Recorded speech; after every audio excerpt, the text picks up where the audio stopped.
Bueno, ahora sí, vamos a comenzar la charla de hoy. Como podrán ver ahí, si están viendo mi pantalla, les estoy compartiendo la presentación.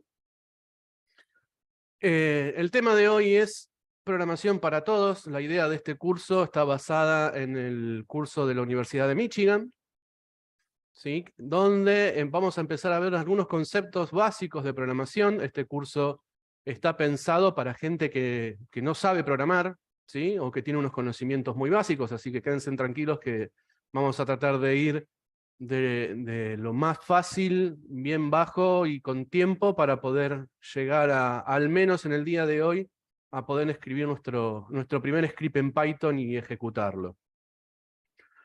Por eso se llama Comenzando con Python, ¿sí? Vamos a usar Python como excusa para aprender a programar en realidad. Aquellos que vayan a seguir en algún momento cuando arranquemos la especialización, repito, este es el curso de programación para todos de la Universidad de Michigan. Es un curso que lo vamos a ir haciendo durante 5 o 6 meses. Son un conjunto de 5 cursos, ¿sí? Que vamos a ir viendo de a poquito, desde lo más básico del lenguaje, vamos a pasar a ver también cómo podemos abrir archivos, compilar datos de archivos, vamos en algún momento en el tercer curso de esa especialización, vemos algo de lo que se conoce como web scraping, que es conectarse a través de un script de programación, conectarse a la web y bajar la información que hay en la página, para después poder procesarla y obtener una información mucho más rica. Y finalmente, en los últimos cursos, lo que hacemos es ver todos esos datos que nosotros armamos, cómo lo podemos guardar en una base de datos, con lo cual también vemos algo de SQL y cómo trabajar con eso. Vemos lo básico de HTML, la estructura cliente-servidor, cómo nos podemos comunicar. Y una vez que tenemos la base de datos y toda la información trabajada, lo que hacemos es generar ciertas visualizaciones donde vamos a trabajar con HTML, JavaScript y toda esta información que nosotros fuimos acumulando en el correr de las clases. Eso es una idea, un pantallazo general para los que estén interesados. Pueden por el grupo de WhatsApp después cualquier cosita consultar y la gente de administración y de coordinación se van a poner en contacto con ustedes. Pasado de este aviso, para los que quieran ir ganando tiempo, en algún momento yo les voy a mostrar Python ejecutándose y les voy a mostrar también un editor de código, con lo cual les voy a pasar ahí justamente por el chat.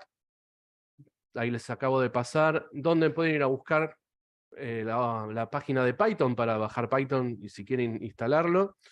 No vamos a ver paso a paso la instalación hoy, vamos a presuponer que ya lo tienen instalado, pero el que quiere ir probando no es muy difícil, es buscar donde dice download, se lo bajan, siguiente, y pueden instalándolo. Voy a tratar de mostrarles en algún momento también.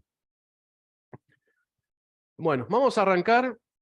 Lo que les voy a pedir, si en algún momento tienen alguna pregunta, se pueden desmutear, me dicen Omar, tengo una pregunta, o directamente en el chat, ¿sí? Pueden escribirlo y los vamos a ir siguiendo, los tengo acá al costadito, así que los podemos ver.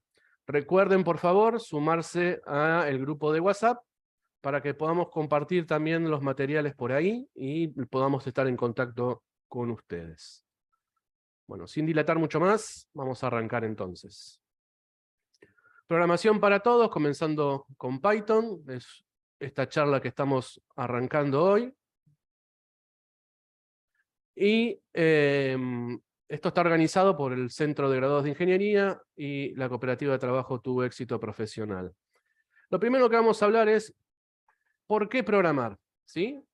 ¿Para qué usamos esto de programar? Ahí están preguntando por el chat si se lo pueden bajar en una MacBook. Sí, también tienen la opción de buscarlo. ¿Sí? Eso ahora cuando veamos la página, el navegador les va a detectar qué sistema operativo tienen. ¿Sí? Se puede, tanto es multiplataforma Windows, con lo cual pueden trabajarlo en Windows, Linux o Mac. ¿Sí? Eso lo vamos a ver. Quédense tranquilos los que no lo encuentran. Ahora cuando lleguemos a esa parte se los muestro. Bueno, ¿por qué programar? Esto es lo que vemos en el primer capítulo, la primera semana del curso, ¿sí? Nosotros, para programar, lo que estamos haciendo en realidad es dándole una secuencia lógica a las computadoras. Las computadoras en sí, ¿sí?, están construidas para hacer cosas por nosotros. Pero para poder decir a la computadora qué cosas nosotros queremos que hagan, tenemos que tener un idioma de comunicación con estas computadoras, ¿sí? Tenemos que hablar algo que la computadora entienda, ¿sí? Entonces ahí es donde surgen los lenguajes de computación. Para nosotros, hablar así coloquialmente, estableciendo un lenguaje común de comunicación, lo venimos haciendo desde que nacemos, entonces para nosotros es algo natural. Ahora, nosotros tenemos que aprender cómo comunicarnos con una computadora. En sí, una computadora es como si fuese un cerebro inteligente, pero tiene su parte que, podamos decir, no tiene iniciativa o es medio tonto que no sabe qué hacer. Necesita de que nosotros le vayamos indicando qué ir haciendo paso a paso, ¿sí? Por eso la computadora lo que nos va a preguntar es, ¿y ahora qué hago? ¿Con qué sigo? ¿Cuál es el paso siguiente? ¿Qué hago? ¿Con qué sigo? ¿Qué hago? ¿Con qué sigo? Así por instrucción, ¿sí? Es la única forma que las máquinas entienden y saben lo que tienen que hacer. Por sí solas, las computadoras son inútiles, ¿sí? Tienen un gran poder de procesamiento, son muy rápidas, pero no saben en qué secuencia ejecutar esas órdenes o cómo poder resolver un problema. Ahí es donde entramos nosotros, los usuarios, como programadores. Perdón. Entonces, en este caso, lo que los usuarios hacemos, ¿sí?, cuando estamos no como programadores, sino como usuarios, es decirle a la computadora, quiero ver un video en YouTube, entonces le hago un clic, esa información ya está, esa secuencia de instrucciones que tiene que ejecutar la computadora para reproducir ese video, ya está programada previamente por alguien, ¿sí? Y eso es el trabajo del programador, armar esa secuencia, ¿sí?, de programas que la computadora después va a poder ejecutar. Entonces, nos podemos poner en dos posiciones. En la posición de usuario, que lo único que hacemos es consumir lo que tenemos en la computadora, o en este caso en un teléfono, ¿sí? Nosotros acá, en el teléfono, a diferencia de lo que veíamos antes, ¿sí?, que las computadoras dicen qué es lo que quiero hacer y le hacemos toda una secuencia. En un teléfono lo que tenemos son iconitos, y ese iconito lo que hace, cada vez que yo le hago clic, es abrir, abrir un programa, por ejemplo. Pero la lógica necesaria para abrir ese programa, y cómo abrirlo, y ejecutar ese programa, ¿sí?, lo terminó armando un programador, ¿sí? Entonces, dentro de lo que es el mercado, en iPhone, en Apple, en lo que sea de programación, hay un montón de posibilidades y un montón de programas. Y son los programadores los que diseñan ese, para ese equipo ese programa. Entonces, si nos ponemos en esa postura en la que tenemos el celular, ¿sí?, como usuarios, nosotros estamos mirando la pantalla. No sabemos lo que pasa dentro del celular, no sabemos lo que pasa dentro de la computadora. Pero como programadores, es como si nos pusiéramos dentro de la computadora, porque para ser programador debemos conocer cómo está armado el dispositivo, cómo funciona, y debemos conocer un lenguaje con el cual nos podamos comunicar con la computadora, ¿sí? Por eso acá tienen el dibujito del usuario que ve todo como si fuese la Matrix y no entiende qué es lo que pasa adentro, ¿sí? Ahora, el programador, el trabajo del programador es entender esa Matrix, entender qué pasa por dentro y cómo puedo utilizar esos recursos y generar que la computadora, el celular, lo que nosotros estemos programando, realice una tarea puntual. Entonces, como usuarios, lo que vemos es una herramienta, ¿sí? Una herramienta que podemos usar distintos programas, como un procesador de texto, una hoja de cálculo, un mapa, por ejemplo, cuando abrimos Google Maps para buscar algo, tener una lista de tareas, ir tildándolas a medida que vamos ejecutándolas. Ahora, como programadores, lo que conocemos es las formas en las que trabaja la computadora, cómo está armada esa computadora, cómo está armado ese dispositivo, qué lenguaje podemos usar para comunicarnos, ¿sí?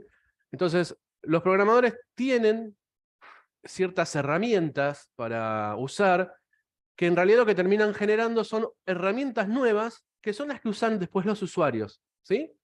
Entonces, programar en sí y el por qué programar es para generar estas herramientas nuevas para los programadores y para los usuarios. Estas herramientas se van a usar para distintas cosas.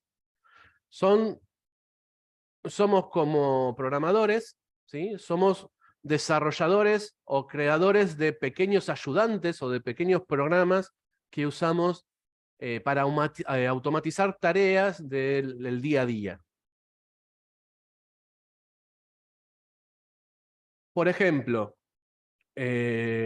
tanto usuarios como programadores podemos hacer, quizás ante una encuesta que tenemos, podemos ir limpiando los datos y quedándonos con esa encuesta y depurarla y quedarnos con la información que en verdad necesitamos. Para eso podemos usar cualquier herramienta de las que nombramos, ¿sí? Una hoja de cálculo, un procesador de texto, ¿sí? Eso lo usamos directamente tanto como programadores o como usuarios, lo usamos en una computadora, en un dispositivo móvil.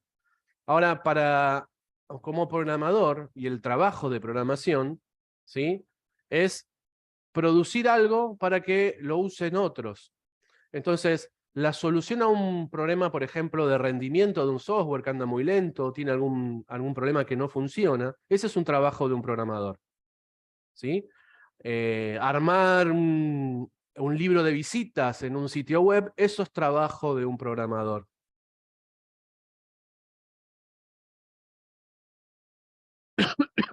Entonces, como usuarios, nosotros nos paramos como usuario y lo que hacemos es ver la pantalla, ver el frente de la pantalla, el frente de nuestro navegador, el frente de nuestro dispositivo móvil y consumir las herramientas que hay, que alguien inventó, que alguien generó y que están ahí dentro para ser utilizadas, ¿sí?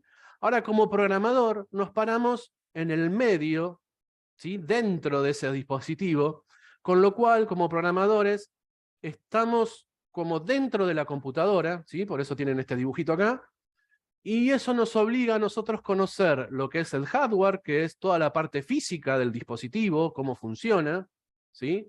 Vamos a ver en un ratito un esquema básico de cómo funciona una computadora, donde tenemos los discos, el procesador, la memoria, ¿sí? En el caso de un dispositivo móvil, la pantalla, la antena de comunicación, tenemos un montón de procesos físicos, perdón, aparatos o dispositivos físicos que forman en conjunto lo que se conoce como hardware, ¿sí? Entonces, hardware o la parte dura sería todos los dispositivos físicos, ¿sí? Y después tenemos el software, ¿sí? Los programas, todas estas herramientas que usan los programadores para generar nuevas herramientas, ¿sí?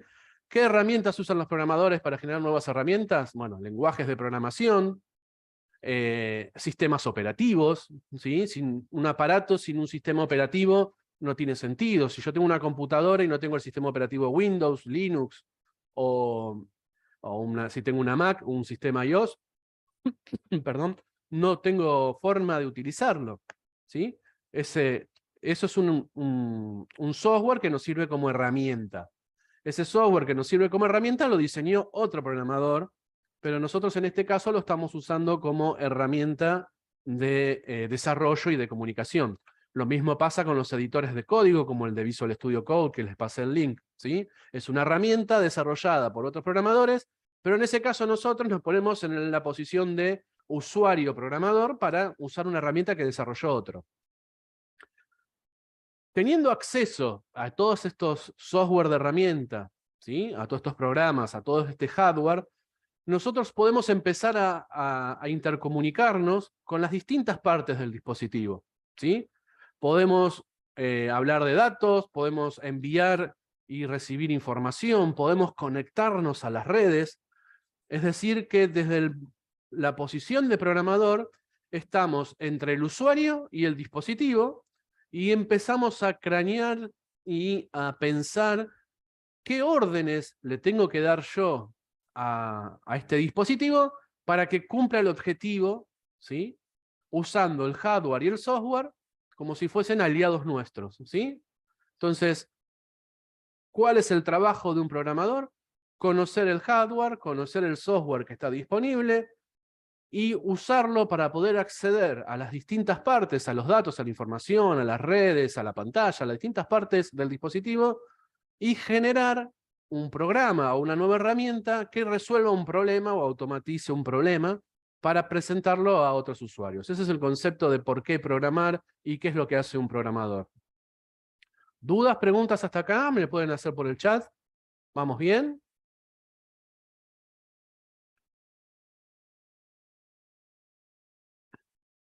Bueno, si no hay ninguna duda, seguimos entonces.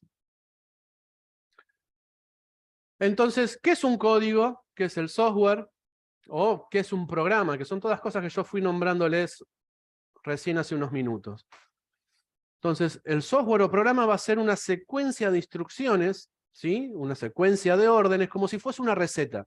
Una secuencia lógica que nosotros les vamos a ir dando a la computadora. Recuerden que la computadora es como, perdón, un procesador de información y de órdenes, ¿sí? Yo le voy a ir dando órdenes en forma secuencial y le voy a decir primero hace esto otro, después seguí con lo siguiente.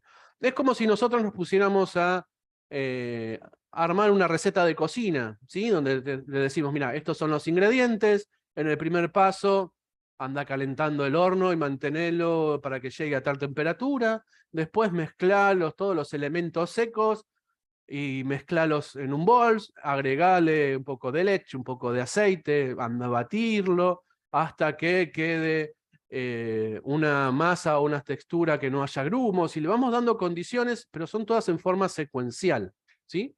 Entonces, como programadores, lo que vamos a ir haciendo es eso, es darle las órdenes, ¿sí? Paso a paso, la computadora las va a resolver, o el dispositivo los va a resolver y nos va a preguntar, ya resolví esta línea, ¿ahora qué hago? ¿Con qué sigo? ¿Sí? Entonces, es una forma de generar en este dispositivo como una pequeña inteligencia, ¿sí? Que va resolviendo algún problema. Por eso podemos decir que ser un programador o armar un programa es también una obra de arte o algo creativo, porque lo que hacemos como programadores es, con las herramientas que tenemos, tanto de software como de hardware, tratar de resolver un problema, ¿sí?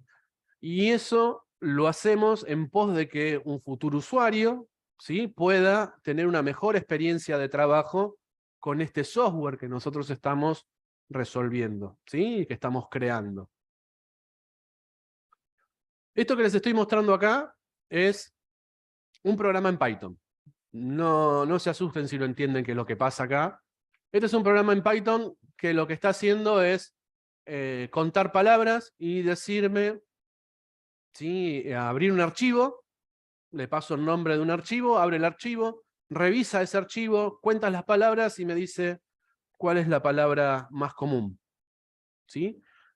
Esto que estamos viendo acá es durante el primer curso de la especialización, terminan entendiendo todo lo que está pasando línea a línea en este código, ¿sí?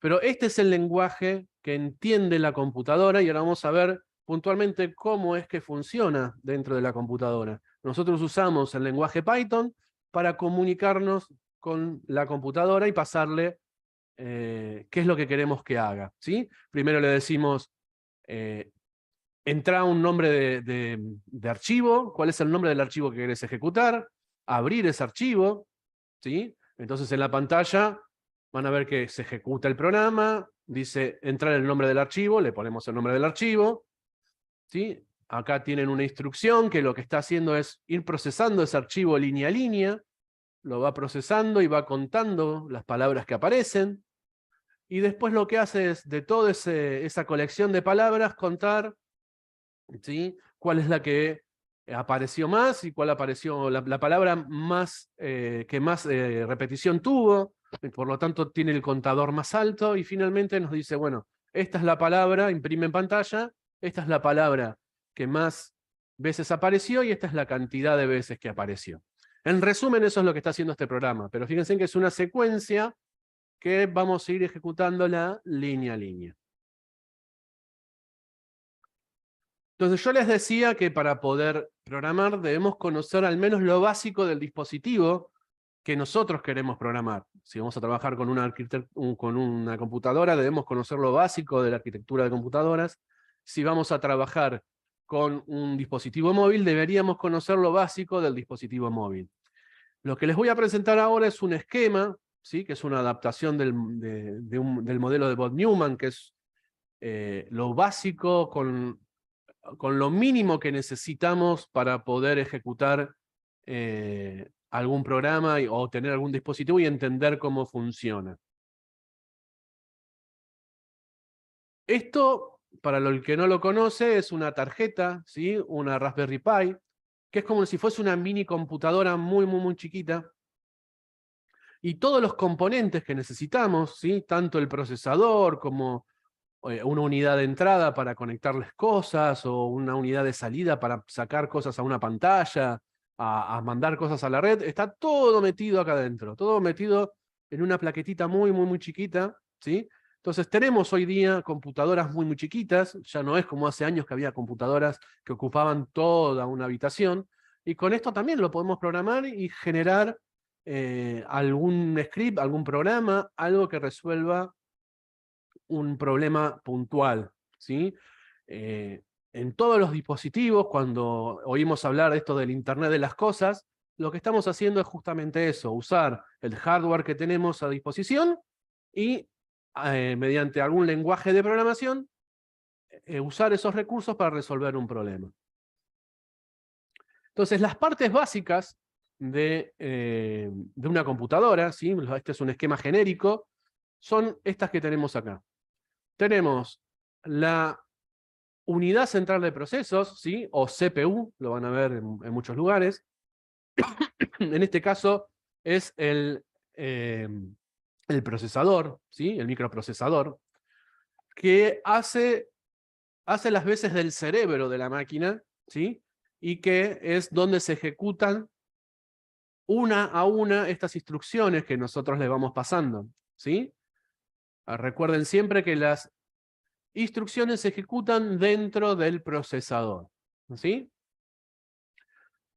Y una vez que termino de ejecutar una sentencia, como siempre, y como les digo, en sí las computadoras son tontas, no entienden y no saben qué es lo que tienen que hacer, salvo que nosotros les digamos qué, ¿sí? La ventaja que tenemos con las computadoras es que pueden seguir una gran cantidad de instrucciones muy, muy rápido. Entonces, si nosotros escribimos esas instrucciones, la computadora las ejecuta muy, muy rápido. Las ejecuta tan rápido y hace tantas cosas que termina simulando o terminan pareciendo inteligentes, ¿sí? Entonces, por cada ejecución y cada línea de comando que la computadora está ejecutando, ejecuta una, termina de ejecutarla y me dice, ¿y ahora qué hago? ¿Cuál es el siguiente paso? ¿Sí? Eso es lo que está pasando dentro de la unidad central del proceso. Después tenemos la memoria principal, ¿sí?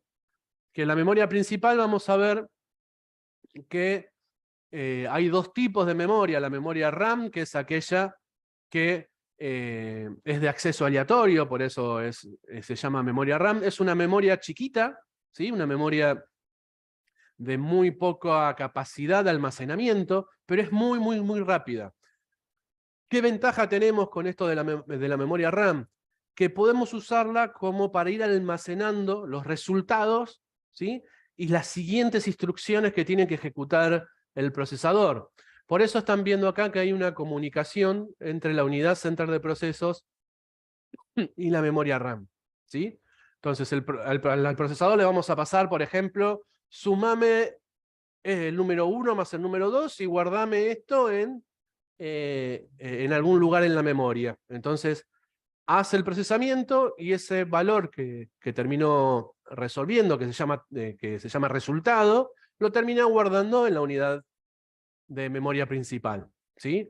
Más adelante, si necesito hacer uso de ese resultado, le digo, anda a buscar el resultado que tenías y hacer tal otra operación, ¿sí? Por eso tienen acá esta flechita de ida y vuelta entre la memoria principal y la unidad central de procesos. Entonces, las instrucciones se ejecutan en la unidad central del proceso y todos los que usamos para guardar como almacenamiento, ¿sí? Es la memoria principal, que en este caso es memoria RAM. ¿Qué características tiene la memoria RAM? Que es de acceso aleatorio y que si la computadora pierde conexión, ¿sí? Pierde la electricidad una vez que la apago, todo lo que había ahí guardado se pierde, se va, ¿sí? Esa es la memoria RAM. Después tenemos, como les decía, tanto la parte del hardware, de unidad central de proceso y la memoria RAM, lo que tenemos es el software, ¿sí? Es el software que nos permite esta comunicación con todas las partes de la computadora, estos famosos sistemas operativos, ¿sí? Windows, Linux, en Mac un sistema iOS, ¿sí? En los celulares Android, ¿sí? Es el sistema operativo. Entonces tenemos un software que lo que hace es manejar esta comunicación entre las partes internas de la computadora y a la vez manejar la comunicación con los dispositivos de entrada y salida, ¿sí? Dispositivos de entrada de información. ¿Qué se les ocurre a ustedes que puede ser un dispositivo de entrada de información hacia una computadora? ¿Qué tenemos como usuarios? La forma de ingresarle información a una computadora. Lo más básico. Teclado, dice Marcelo. Bien.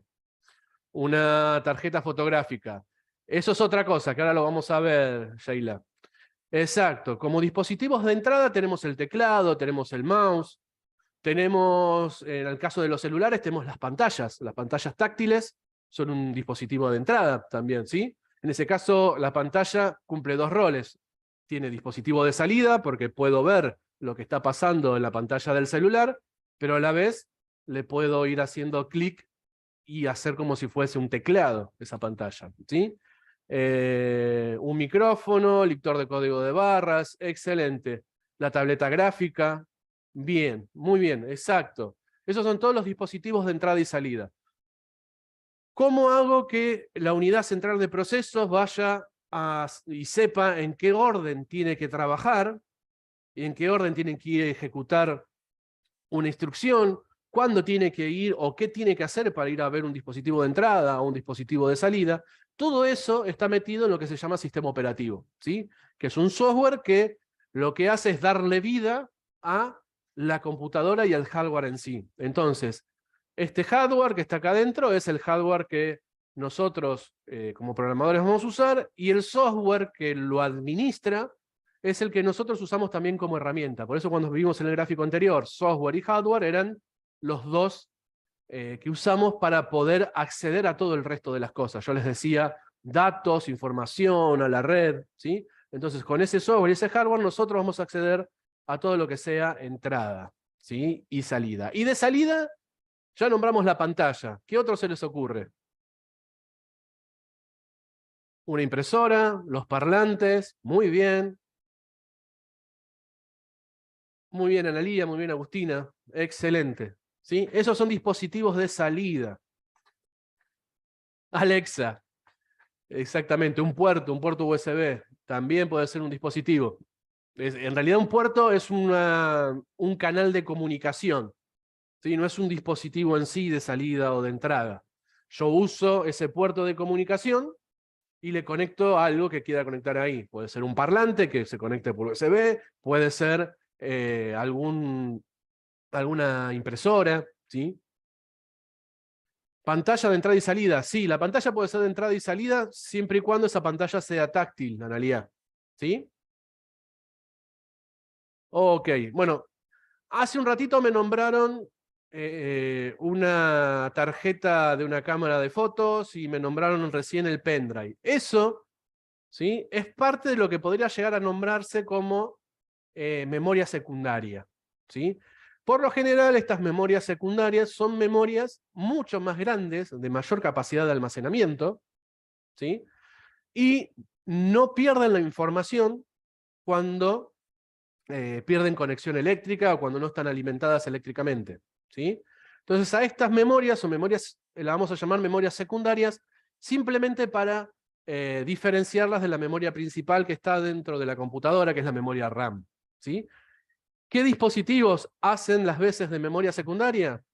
El pendrive, un disco rígido, un disco de, no solamente el disco rígido, el que giraba viejo, sino un disco de estado sólido, una tarjeta de memoria, ¿sí? Un disco externo, un disco interno en la computadora, pero internamente es como si fuese una memoria secundaria, ¿sí? Entonces lo que va a pasar es que nosotros vamos a darle instrucciones a la máquina. ¿Para qué? Para que vaya a buscar información a la unidad secundaria, la traiga dentro de la computadora, la almacene temporalmente en la memoria RAM, ¿sí? Por eso las máquinas andan mejor cuanto más memoria tienen, porque necesitan tener esa memoria temporal para poder ejecutarse.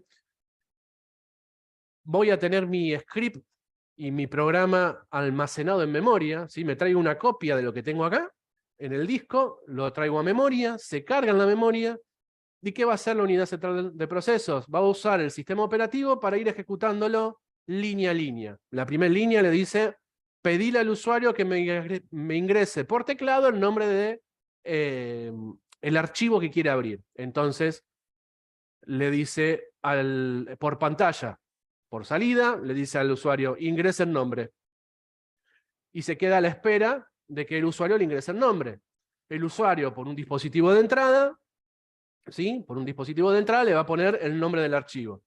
Le llega el archivo y dice, ah, necesito este archivo. Entonces le va a decir al sistema operativo, necesito este archivo. ¿Dónde está? Ah, el archivo está en el disco rígido, por ejemplo. Está en una memoria secundaria, ¿sí? Entonces tenés que ir a buscarlo allá. Entonces el sistema operativo va a ir a buscar esa información, la va a almacenar en la memoria RAM y le va a decir a la unidad central de proceso, en tal parte de la memoria RAM tenés el archivo a tu disposición, anda a leerlo. Entonces, en la unidad central de procesos lo va a ir a leer, ¿sí? Termina de leer el archivo y lo tiene ya guardado en la memoria. Y eso empieza a hacer el conteo de palabras y va haciendo toda esa secuencia uno a uno. Cuando termina de procesar el archivo y de contar las palabras y sabe cuál es la palabra que más veces apareció, le dice, a través del software, le dice al sistema operativo, dale al usuario la información que yo acabo de procesar. Encontré que la palabra más usada es software y se usó 33 veces. Entonces, le manda la señal al dispositivo de salida para que muestre en la pantalla la palabra software 33. ¿Sí? Eso es lo que pasa internamente, muy sencillo, explicado, lo que pasa dentro de la computadora. A ver, ¿alguna pregunta hasta acá? Estoy siguiendo el chat a medida que voy hablando con ustedes. Merlín no puede ingresar al WhatsApp. Ahí los chicos te van a pasar nuevamente el link. Cualquier cosita, avisá y nos ponemos en contacto. Cuando dice 1 tera de storage, ¿es memoria secundaria, aunque esté dentro de la computadora? Exactamente, ¿sí? Si es un disco rígido, nosotros lo vamos a simplificar como memoria secundaria. Esto es un esquema básico, un esquema más que nada académico para poder entender las partes genéricas de una computadora, cómo trabajan, ¿sí? Omar, Sí. bueno, algunos comentarios parroquiales. Bueno, vi que casi todos se anotaron. Les pedimos por favor que traten de anotarse por el grupo de WhatsApp y dar el presente. Les vamos a pasar la grabación de esta charla y algunos materiales.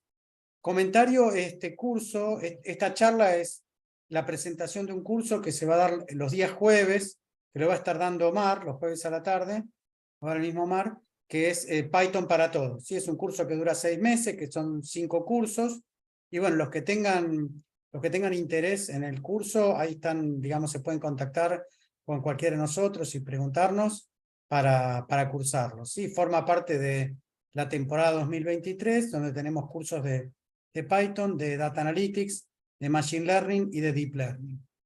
Así que se corta mi mensaje, perdón. Pero bueno, básicamente el curso es los jueves, ¿sí? Así que el que tenga interés. ¿Se me escuchaba, Omar, o se Sí, cortaba? sí, sí, se escuchó Bueno. perfecto todo, no hay ningún problema. Bueno, gracias. Cualquier cosa, seguimos en contacto. Gracias, Omar. Perfecto. Le estoy dedicando mucho tiempo a entender este esquema y cómo funciona, porque es la base para después poder aprender el lenguaje y usarlo, ¿sí? Entonces, al menos que de esta charla se lleven y entiendan este esquema y cómo funciona. Violeta pregunta, ¿para qué sirve saber cuántas veces se repite una palabra? Por ejemplo, para saber cuál es la palabra más buscada en alguna información, o cuál es la palabra que más aparece, vos armás un histograma, se llama, de cuáles son las concurrencias de una palabra. Es algo común, que lo podemos hacer en este caso en un archivo de texto, pero también lo podemos usar, o lo hace, por ejemplo, Google, para saber cuáles son las palabras o los términos más buscados en Internet. ¿Sí? La lógica de programación que terminás usando es la misma, tanto en el navegador como si estuvieses procesando un archivo de texto. ¿Sí? Muchas veces vamos a ver ejemplos que son más que nada académicos, como para explicar un tema, pero ese algoritmo de ir a buscar, o esa secuencia, un algoritmo es una secuencia de instrucciones, de tener una entrada, procesarla, obtener el resultado y mostrárselo al usuario, es un algoritmo o una secuencia lógica que la vamos a usar siempre, depende de cuál sea el problema, ¿sí? ¿Se corta o seré solo yo? Dice Analía. Fíjate, debe ser vos, Ana. Yo por ahora no estoy viendo cortes, estoy monitoreándolo desde el celular también y va andando bien. ¿El curso va a ser los jueves? Sí, todos los jueves de 18:30 a 20:30. No, van a ser de 18:30 a 21:30. Son 3 horas, ¿sí? Hoy hacemos solo 2. Es lo que utilizan las cookies. Las cookies es una información temporal que queda almacenada en el navegador. Pero si querés pensarlo, y te referías a la memoria RAM, sería como una cookie del navegador, sí. Por analogía, no es a ciencia cierta así, pero sí, podría ser. ¿El curso es a distancia o presencial? El curso es a distancia con esta modalidad de Zoom. Y a través del grupo de WhatsApp después te van a comunicar cuál es el precio. ¿La main es una EPROM? Sí, la BIOS, exactamente. ¿Sí? Son memorias de acceso aleatorio y son memorias que son programables del tipo EPROM, sí. Bueno, creo que ahí barrí más o menos todas las dudas que podían llegar a tener. Recuerden sumarse al grupo de WhatsApp, que por ahí los vamos a tener en contacto y les vamos a ir compartiendo el material. Entonces, si tenemos que resumir todo este procesamiento que veníamos viendo recién, las palabras claves o las partes claves de una computadora que tenemos que recordar es unidad central del proceso, que es donde se ejecuta el programa, ¿sí? La CPU. Siempre se pregunta, ¿qué tengo que hacer a continuación? ¿Sí? Son cerebros, habíamos dicho, que parecen como si fuesen cerebros, son medios tontos porque no saben por sí solos lo que tienen que hacer, pero son muy rápidos en procesar en milisegundos una cantidad enorme de instrucciones, ¿sí? Dispositivos de entrada, input device, teclado, mouse, pantalla táctil, ¿sí? Es lo que nombramos recién con ustedes. Dispositivos de salida, la pantalla, el altavoz, la impresora, una grabadora de DVD es un dispositivo de salida también, ¿sí? Puede ser de entrada para leer y para grabar información, puede ser también un dispositivo de salida. La memoria principal es, como habíamos dicho, almacenamiento temporal, que es muy pequeño, pero es muy rápido, porque puede seguir el ritmo que tiene el procesador en ejecutar esas instrucciones, ¿sí? Por eso se usa la memoria RAM. ¿Qué tiene? La memoria RAM es muy costosa, ¿sí? fabricarla, por eso se hacen cantidades chicas y no hay memorias RAM a gran cantidad de escala como lo podemos tener con el otro tipo de memorias, ¿sí? La memoria RAM se pierde al reiniciar el dispositivo, y la memoria secundaria dijimos que es el almacenamiento mucho más grande, que es mucho más lento en comparación con la velocidad de procesamiento que tiene la memoria RAM y con la cantidad de velocidad que tienen los procesadores. Por eso lo usamos como memoria secundaria para guardar datos y que queden almacenados en el tiempo, o ir a leerlos y traerlos después a la memoria para poder tenerlos en este ida y vuelta con la CPU. ¿Sí? Ese es un pequeño resumen. Entonces, cuando la computadora, por ejemplo, pregunta, ¿y ahora qué hacemos? Nosotros les decimos, ahí tienen una pequeña parte de un script que se ejecutó, le decimos, por ejemplo, if x menor a 3, print algo. ¿Qué quiere decir esto? Si x es menor que 3, imprimí tal cosa. ¿Sí? Eso nosotros se lo estamos diciendo con el lenguaje de programación. ¿Sí? El lenguaje de programación, en este caso, Python. ¿Sí? Tenemos unas palabras reservadas, unas palabras exclusivas de ese lenguaje que nosotros la tipeamos y se la damos como programadores. Una vez que cargamos el programa y está el programa guardado en la memoria RAM para su ejecución, ¿sí? El procesador va a leer y dice, bueno, ¿ahora qué hago? Va a buscar cuál es la próxima orden. La próxima orden le dice, si x es menor que 3, entonces imprimí tal cosa. ¿Sí? Esto es lo que nosotros escribimos como usuarios, como programadores de la computadora. Y esto es lo que la computadora necesita en realidad que le estemos pasando, ¿sí? Las instrucciones se pasan y la computadora solo entiende el lenguaje de máquina. El lenguaje de máquina es una secuencia de unos y ceros, ¿sí? Entonces, imagínense si nosotros como humanos debemos conocer y entender ese lenguaje de unos y ceros. Es totalmente imposible, ¿sí? Entonces, por eso existen lenguajes de programación. Lenguajes de programación que lo que hacen es establecer una forma de comunicación entre el programador y la computadora, tratando de asimilar el lenguaje, de llevarlo a algo que los humanos sepamos escribir y podamos interpretar. Y después, internamente, esa secuencia de comandos que escribimos, la convertimos a unos y ceros, ¿sí? Y esos unos y ceros son los que efectivamente terminan guardándose en la memoria RAM como programa, ¿sí? O como instrucciones. Entonces, ¿para qué necesitamos un lenguaje de programación? Para poder usarlo de intermediario entre lo que nosotros queremos comunicarle a la computadora y lo que la computadora en verdad entiende, ¿sí? Entonces, imaginemos que el lenguaje en sí es como si fuese un traductor de humano a lenguaje de máquina, ¿sí? ¿Dudas, preguntas hasta acá? ¿Vamos bien? Perfecto.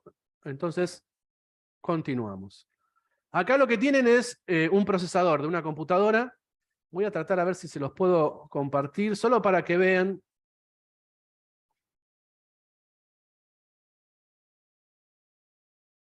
A ver si lo puedo compartir. Denme un segundito. Este es un video que es muy, muy viejo, pero se los comparto para que vean qué es lo que pasa. Cada vez que la computadora está trabajando, ¿sí? Cada vez que la computadora está trabajando, va ejecutando instrucciones. Y estas instrucciones las hace muy rápido, ¿sí? Y esta velocidad de procesamiento genera energía. Tiene unos transistores el procesador adentro que generan calor, ¿sí? Entonces, es necesario agregarle un disipador de ese calor, porque si no, lo que empieza a pasar es que el procesador calienta, ese calor afecta a su ejecución, y vamos a ver como que el procesador está cada vez más lento. Eso es lo que está pasando ahí. Fíjense lo que pasa cuando le quitan el disipador, ¿sí? Lo que están ejecutando, ese juego que están ejecutando ahí de fondo, pierdes la velocidad de procesamiento, ¿sí? Entonces se hace como más lento porque el calor afecta, ¿sí?, a la ejecución.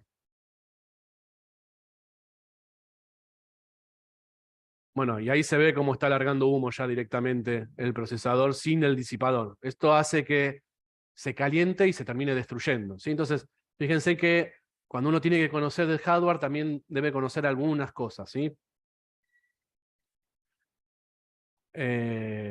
Vamos a volver a la presentación. Esto otro que tienen acá es un disco duro por dentro, ¿sí? Lo mismo.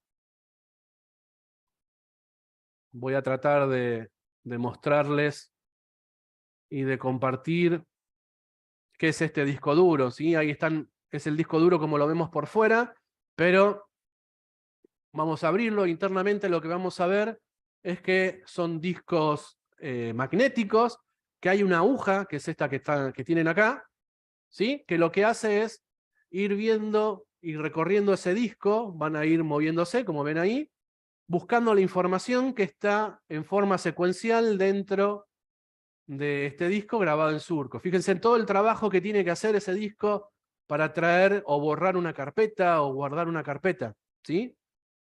Todo esto es mecánico y a la larga se termina rompiendo. Por eso, bueno, ahora aparecieron los discos nuevos que duran un poquito más, pero también tienen un límite. Los discos de estado sólido tienen un límite de lecturas y escrituras que pueden tener, ¿sí? Pero para que vean todo lo que hay dentro de una computadora y cómo funciona, que nosotros en realidad a veces no lo tenemos en cuenta.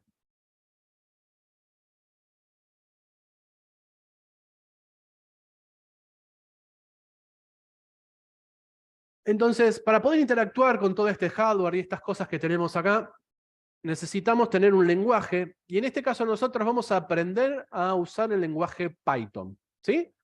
Python va a ser nuestro lenguaje para poder darle las instrucciones a la máquina y que después se terminen ejecutando, convirtiendo en lenguaje de máquina, ¿sí?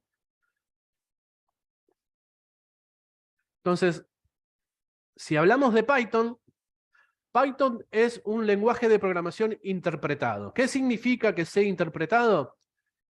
Que estas secuencias ¿cómo es? De órdenes, perdón, terminan siendo procesadas por un software, ¿sí? Que se llama intérprete, y ese software es el que después termina convirtiendo todo eso a lenguaje de máquina para que la máquina después lo entienda, ¿sí? Entonces, lo que vamos a ver es que tenemos el lenguaje en sí, el idioma, ¿sí? Python, y después vamos a tener un intérprete de Python, el traductor, ¿sí?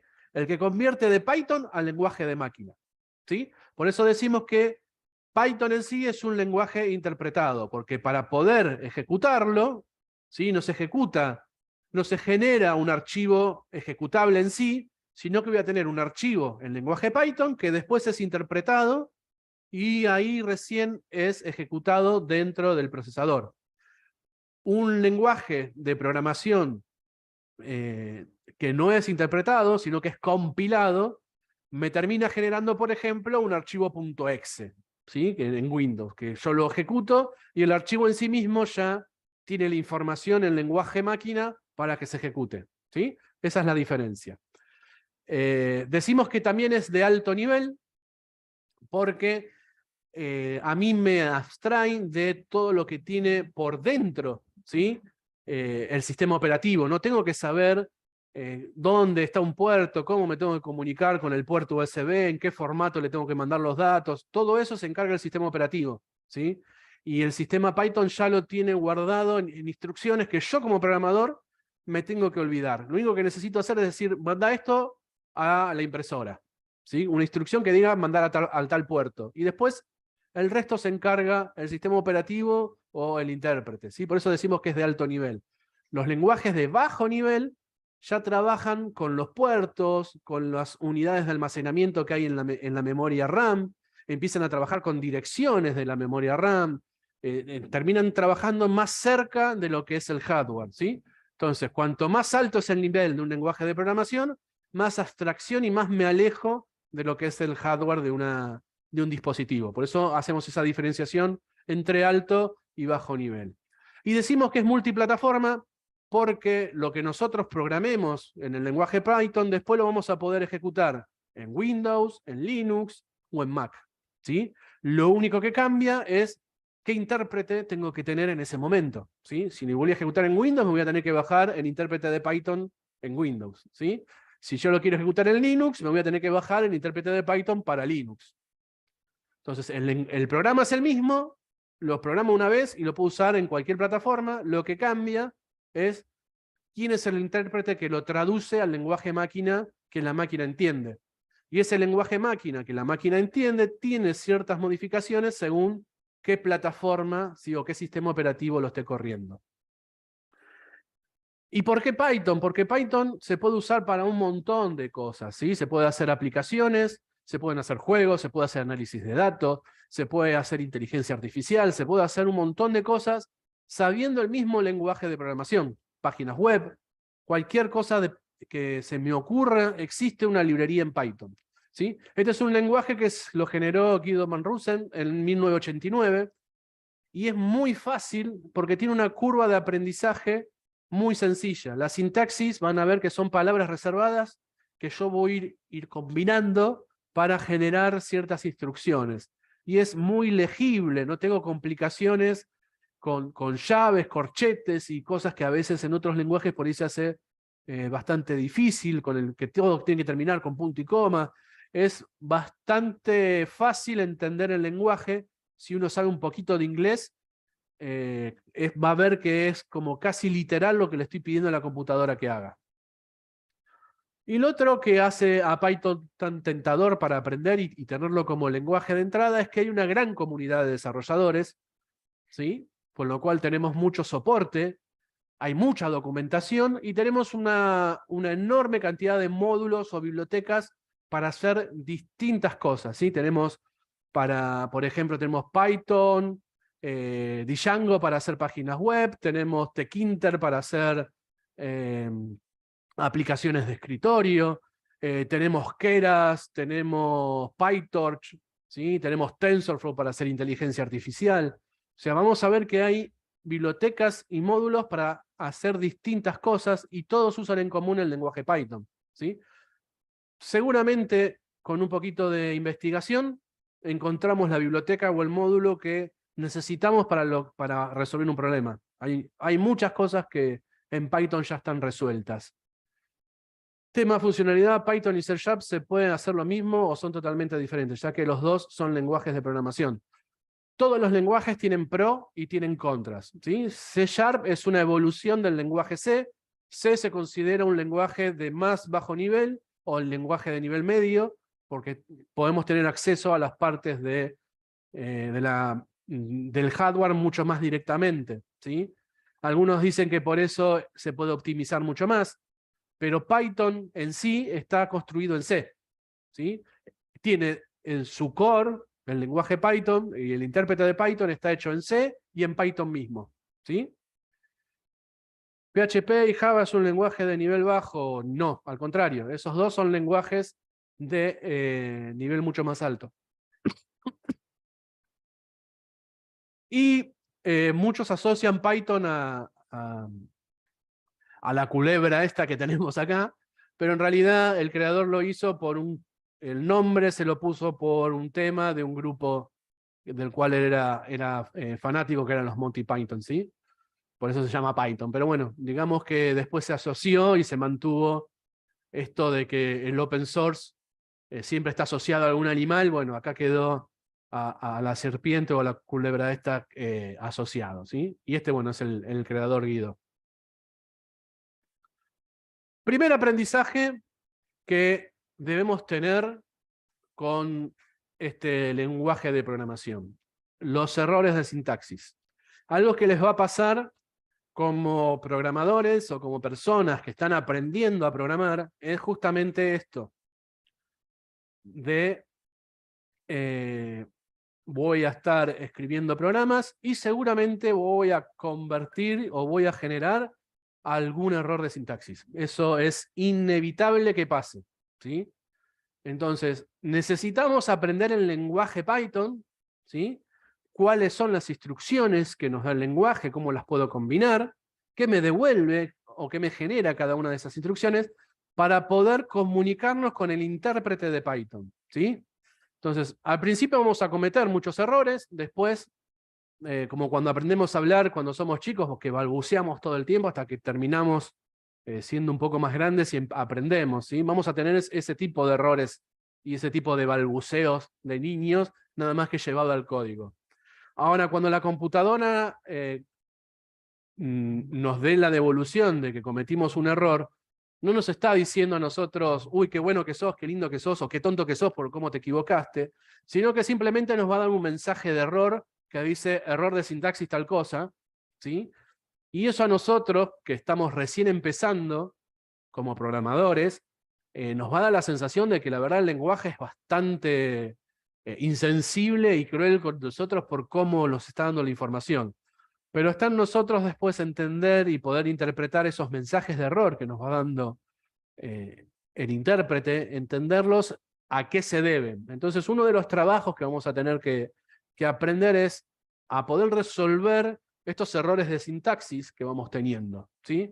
Con el tiempo vamos a ir viendo que cada vez vamos a convertir menos errores, y ante un error de sintaxis que tengamos vamos a decir, ah, esto ya sé lo que era. Me olvidé de cerrar o de poner dos puntos, o me olvidé de dejar la sangría correcta en el lugar correcto, ¿sí? Esas son las cosas que nos van a pasar, no les voy a mentir, va a haber errores y si no saben que esto puede llegar a pasar, puede llegar a ser muy frustrante al principio, pero después van a ir teniendo la satisfacción de ir resolviendo todos estos temas. Lo que tienen que recordar es que ustedes son personas inteligentes y que tienen la capacidad de aprender. La computadora en sí es muy rápida, ¿sí? Pero no puede aprender por sí sola, a no ser que nosotros, a través de un método de Machine Learning, le enseñemos un algoritmo, terminan necesitando de nosotros, ¿sí? De aprender a programar. Entonces, en ese caso nosotros lo que tenemos que hacer es aprender este lenguaje de comunicación, que va a ser Python, para que podamos tener una conversación lo más agradable posible con la computadora en el idioma nuestro, ¿sí? Y que la computadora pueda trabajar. Entonces, ¿cómo hablamos con Python?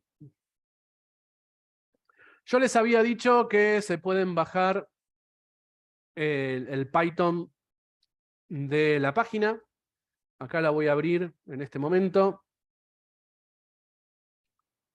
Les muestro, ¿sí? Ahí creo que están viendo la pantalla. ¿Sí? www.python.org. Ahí se lo estoy compartiendo nuevamente por el chat. ¿Sí? Ahí tienen la página. Acá adentro van a ir a la parte donde dice Downloads, ¿sí? En este lugar. Y ahí tienen las distintas versiones, ¿sí? Linux, Mac, Windows. Automáticamente la página web les va a detectar qué sistema operativo tienen y les va a mostrar cuál es la última versión que ustedes se pueden bajar, ¿sí? Si quieren alguna versión anterior, tienen que ir a la parte a la parte de acá abajo, ¿sí? Donde tienen el listado de las versiones anteriores.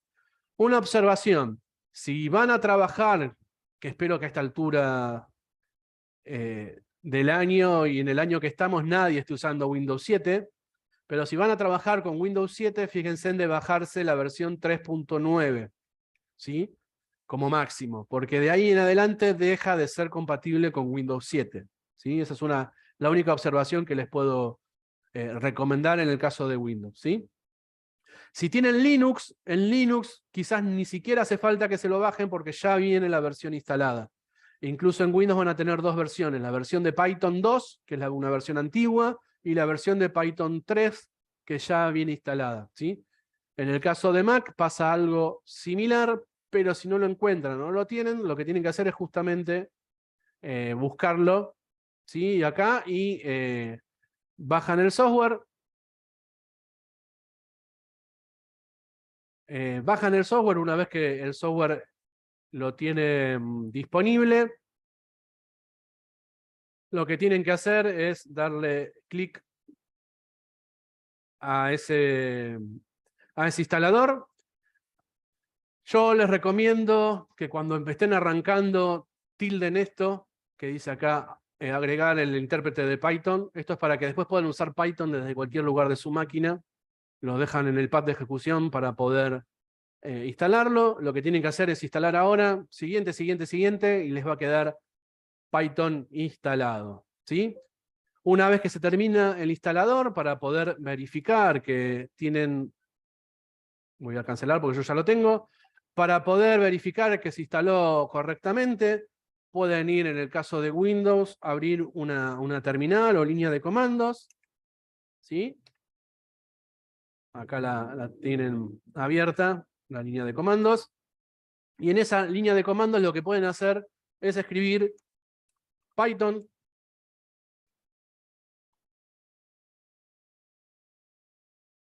y darle un Enter. En ese momento lo que se les va a abrir, ¿sí?, es un intérprete, ¿sí?, o una línea de comandos de Python, justamente el shell de Python, ¿sí?, que es un shell interactivo, ¿sí? Entonces ahí les va a decir qué versión tienen de Python instalada, la fecha, qué versión del sistema operativo y demás, ¿sí? Lo dejo esto acá, voy a volver a la presentación para poder seguir avanzando.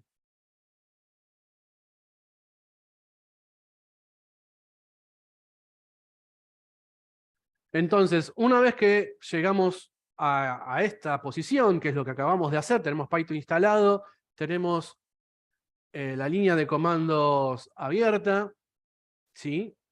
Lo que está pasando en este momento es justamente esto.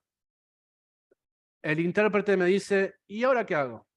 ¿Sí? Me deja el prompt ahí titilando, preguntándome, ¿ahora qué hago? Bruno está preguntando Visual Studio Code, ¿se lo considera intérpretes?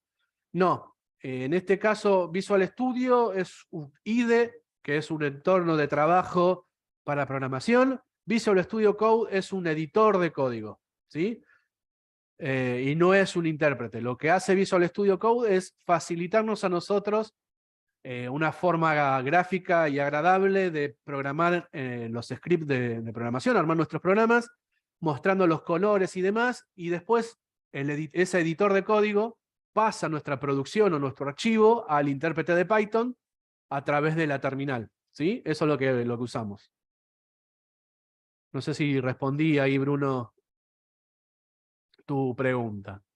Bueno, entonces lo que va a pasar es justamente esto, ¿sí? Nos vamos a quedar en este momento con el intérprete de Python que nos está preguntando, como vimos en el esquema, ¿y ahora qué hago? Entonces, a partir de este momento nosotros podemos comunicarnos directamente con el intérprete de Python y darle órdenes, ¿sí? Podemos escribir, y a los que tengan Python, si lo quieren ir haciendo, lo podemos ir haciendo. Podemos ir escribiendo unas secuencias de información, una secuencia de comandos, ¿sí? Voy a ir de vuelta al intérprete en vivo, voy a tratar de hacer este ejemplo que tenemos acá, solo para que vean de que está funcionando.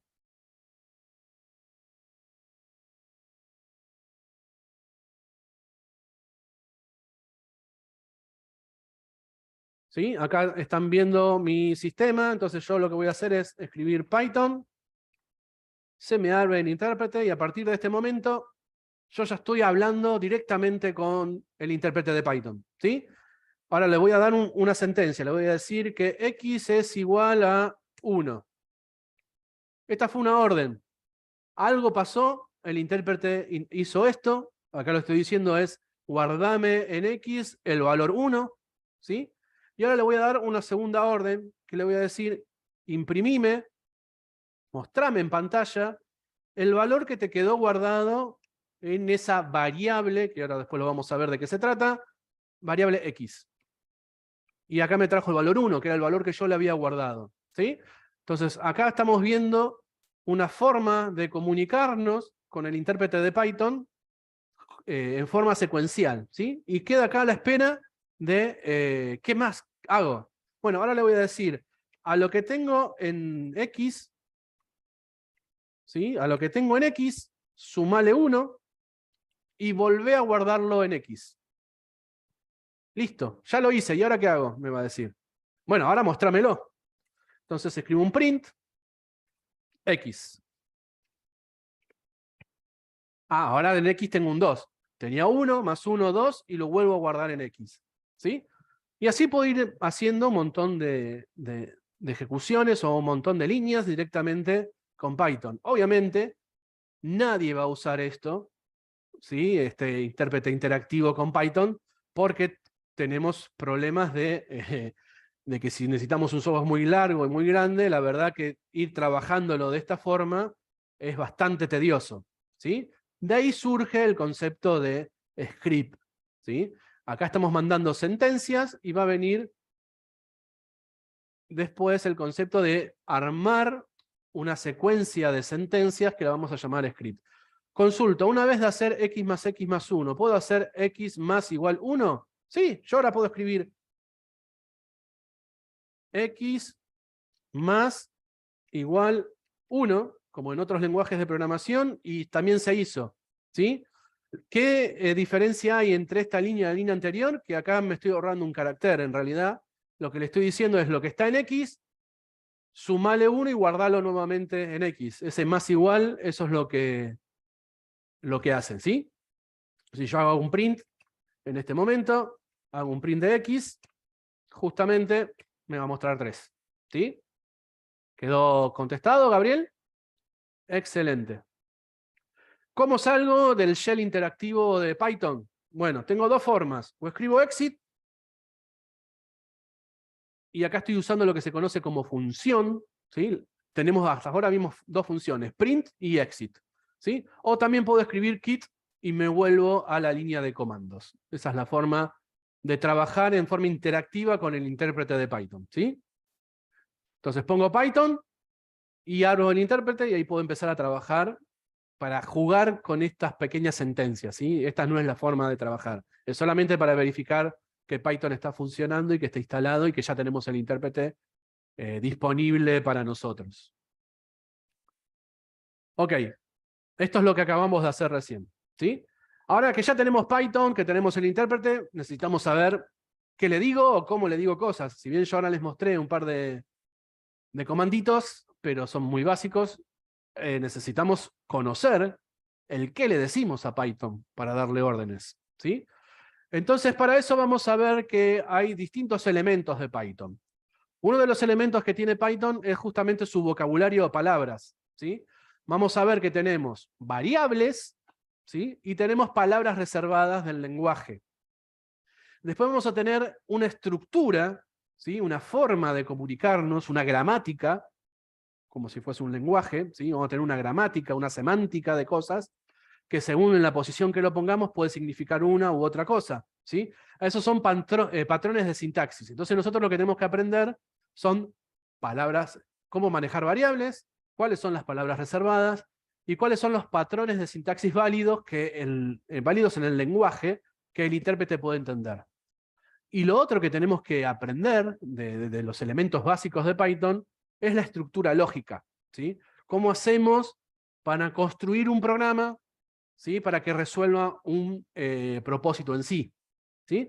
Entonces, conociendo el vocabulario y las palabras reservadas, sabiendo cómo declarar variables, sabiendo cuáles son estos patrones de sintaxis, nosotros podemos construir un programa que resuelva algo. Entonces, acá tenemos una breve estructura lógica, ¿sí? O script de cómo contar palabras en un archivo en Python, que es lo que les había mostrado al principio. Si nosotros vemos este programa, vamos a ver que hay un montón de palabras que son propias del lenguaje, ¿sí? Input, open, dict, for, in, ¿sí? Split. Esto es una función porque acá tengo paréntesis, ¿sí? Al igual que este dict. Known, ¿sí? ¿Qué más? If, ¿sí? Print. Todo esto son palabras reservadas del lenguaje, que tenemos, acá les listo las más comunes o las que más van a ver, ¿sí? Estas son palabras reservadas del lenguaje. Estas palabras reservadas del lenguaje, que son las que nosotros vamos a ir utilizando para comunicarnos con el intérprete, no las vamos a poder usar como variables o como identificadores de las funciones o de las cosas que vamos a programar. ¿Por qué? Porque ya tienen una función establecida dentro del lenguaje, ¿sí?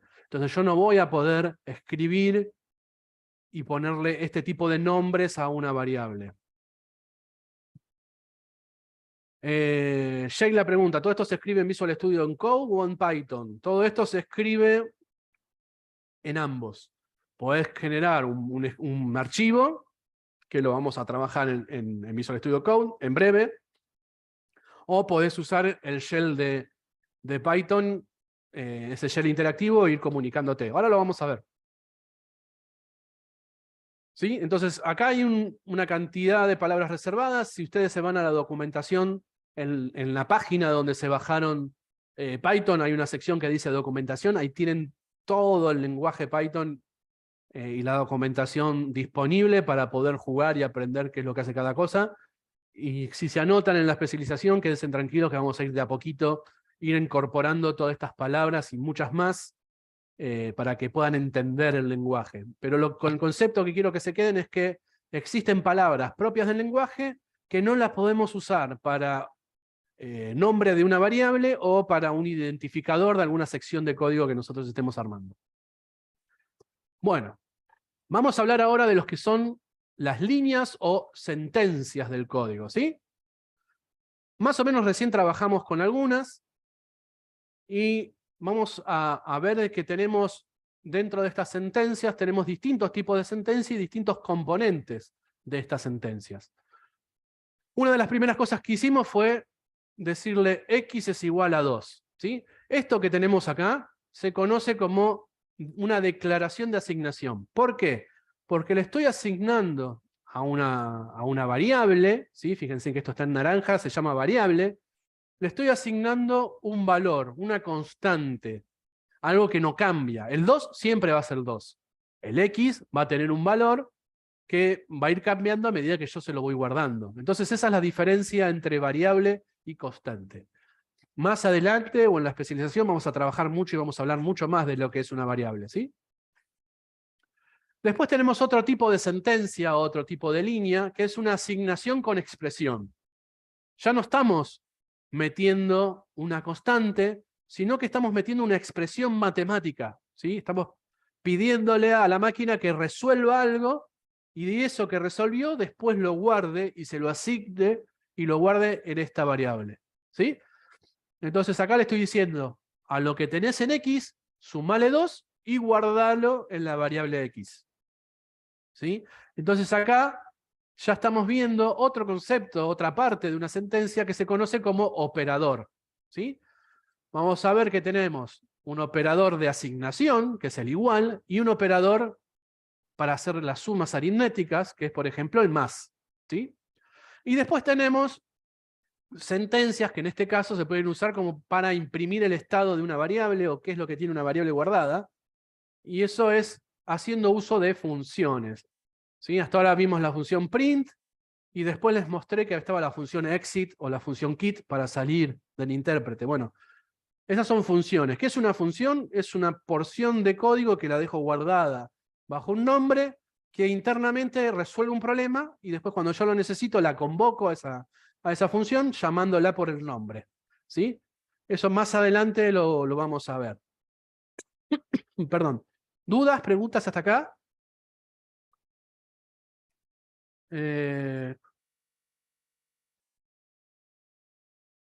Fantástico. Ahí Emiliano le respondió. Gracias, Emi, por responderle a Sheila. Bueno, ahora vamos a hablar de lo que conocemos como párrafos, ¿sí?, de programación. ¿Qué son los párrafos de programación? Es una secuencia de instrucciones. No es muy lógico trabajar programas grandes con el shell de Python, ¿sí? ¿Por qué? Porque yo tengo que estar, imagínense un programa que quiero que procese un archivo de texto, ¿sí? ¿Qué pasa? Cada vez que le doy una instrucción, el procesador lo resuelve y me devuelve el prompt. Yo le tengo que decir cuál es el resto, la siguiente. Y ese ida y vuelta se hace muy largo. Imagínense si lo que tengo que hacer es recorrer un archivo. Cada vez que voy haciendo la lectura de ese archivo, línea por línea, voy teniendo esta ida y vuelta, ida y vuelta, ida y vuelta, y la verdad no termina siendo eficiente, ¿sí? Denme un segundo.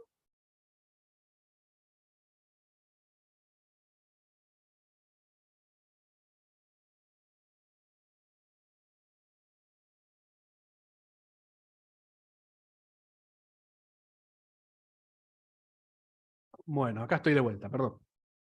Entonces, ahí surge el tema del script. ¿Qué es un script? Justamente esto que les decía, para experimentos rápidos, para saber cómo funciona una palabra reservada o una función, podemos usar el Python interactivo, que es este shell que veníamos trabajando por comando, que vamos a tratar de hacerlo con que no sean más de 3 o 4 líneas de código. Cuando ya es algo un poquito más grande, ahí tenemos que hablar de scripts, ¿sí? Directamente, de programas. Estos programas los vamos a escribir en cualquier editor de código que tengamos, hasta podemos hacerlo en un Notepad, si queremos, ¿sí? En un editor de texto común.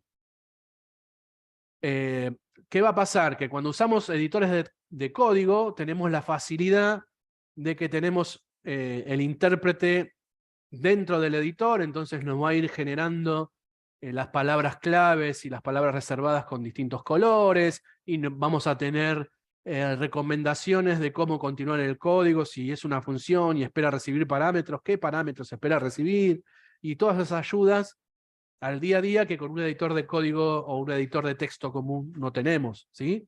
Por eso usamos editores de código o usamos IDEs para poder, entornos de desarrollo, para poder programar de una forma más eficiente. Entonces, cuando nosotros hacemos estos scripts, que no son más que secuencias mucho más grandes de programas, donde vamos poniendo línea a línea lo que queremos hacer, lo que vamos a guardar por convención para poder identificar de que ese archivito es un programa de Python, lo vamos a guardar con la extensión .py. ¿Sí? Y lo que estamos haciendo en ese caso es decirle a Python, Python, necesito ejecutar este archivito que tenemos acá en este momento, ¿sí? Yo ahora lo que voy a hacer es, más adelante, abrir el Visual Studio Code para que vean cómo se puede armar un hola mundo sencillo, ¿sí? Pero lo que quiero que les quede claro es esto. Intérprete lo vamos a usar para escribir directamente en Python una línea a la vez, donde voy respondiendo y teniendo esta ejecución interactiva. Y los scripts lo vamos a usar cuando necesitamos tener una secuencia de instrucciones mucho más larga, mucho más grande, guardada en un archivo, y no necesito tener esta ida y vuelta constante, sino que se ejecuta todo del tirón. Imagínense en que un procesador puede ejecutar instrucciones, una cantidad enorme de instrucciones en milisegundos, ¿sí? Entonces no tengo esta ida y vuelta, que va a ser un paso a paso muy lento, ¿sí? Y acá surge lo que nosotros conocemos como pasos de programa o el flujo de un programa. Cuando nosotros trabajamos en un script, ya estamos hablando del flujo de un programa, ¿sí? Empezamos a pensar esta estructura lógica y cuáles son esos conjuntos de pasos que tenemos que ir haciendo, ¿sí? Entonces vamos a ver que en todos estos comandos que nosotros vamos a ir generando,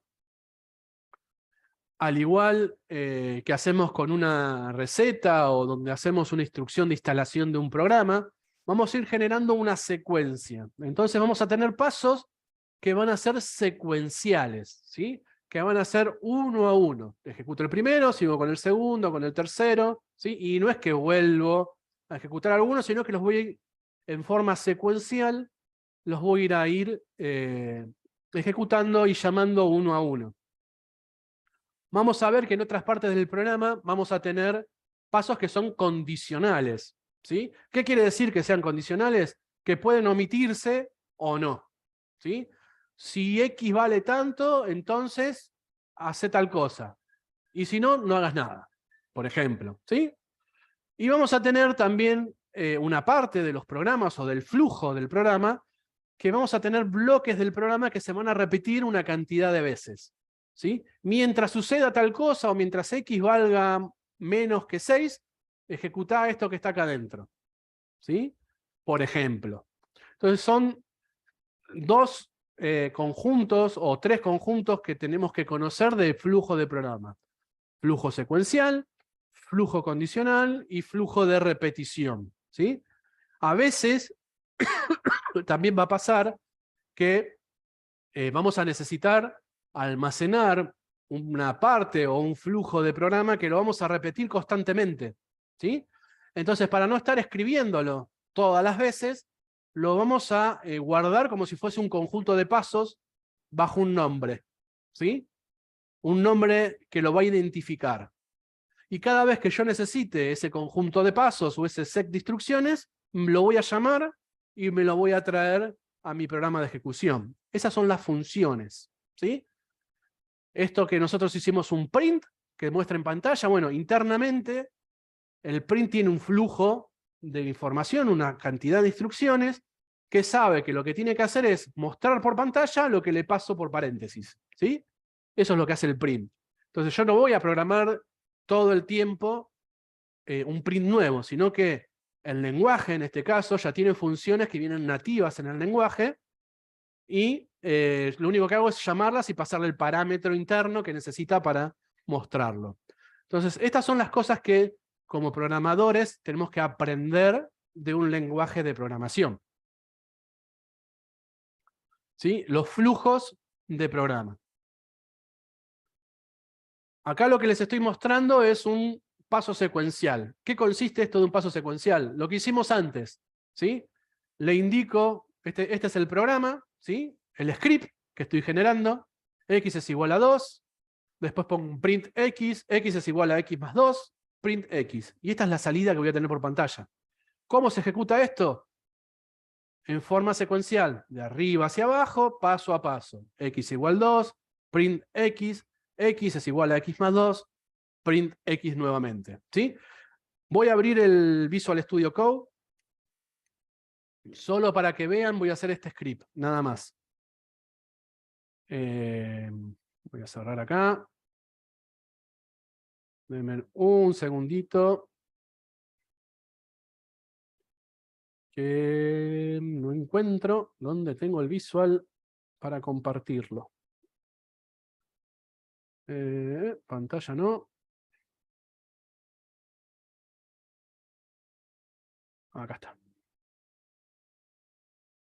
¿Sí? Ahí en breve deben estar viendo la interfaz del Visual Studio Code. ¿Sí? Yo lo que estoy haciendo acá es abrir el Visual Studio, nada más. Después lo vamos a ir viendo. Lo abro para hacerlo más rápido. Esto lo puedo hacer en un archivo de texto y ejecutarlo después en Python, ¿sí? Eso es indistinto.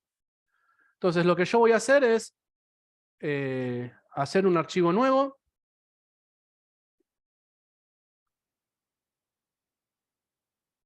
Que lo voy a guardar, en este caso acá en curso de Python, le voy a poner, le voy a llamar prueba.py. ¿Sí? Entonces voy a poner prueba.py. Ah, ya existe. Le voy a poner otro nombre. Voy a poner prueba 1.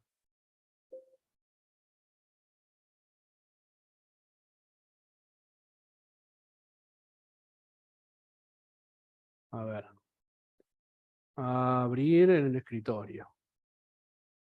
Curso Python. Y me voy a abrir esta carpeta. A ver que por ahí no tengo... Ah, acá tengo unos cuantos programitas ya armados. Ahí está. Voy a hacer un archivito nuevo. Le voy a poner prueba.py. Lo voy a llamar. ¿Sí? Entonces yo acá tengo esto es un editor de código, es un editor de texto que me va a quedar con toda la ayuda que me puede dar el intérprete a través de este editor, ¿sí? Entonces lo que voy a hacer es escribir justamente lo que teníamos en el script este secuencial que veníamos trabajando, ¿sí? Entonces yo le voy a decir x es igual a 2. ¿Sí? Esta es una sentencia, ¿sí? X es igual a 2, los voy a dejar, no hay necesidad, lo dejo con espacio como para que se vea un poquito mejor, a ver si lo puedo agrandar. Denme un segundo. Control más. Ahí me parece que lo pueden ver mejor. Voy a achicar un poquito esto. Ahí se ve mejor, ¿no? Perfecto. Entonces, la primera sentencia es esto de x igual a 2. ¿Sí? Le pongo esta sentencia.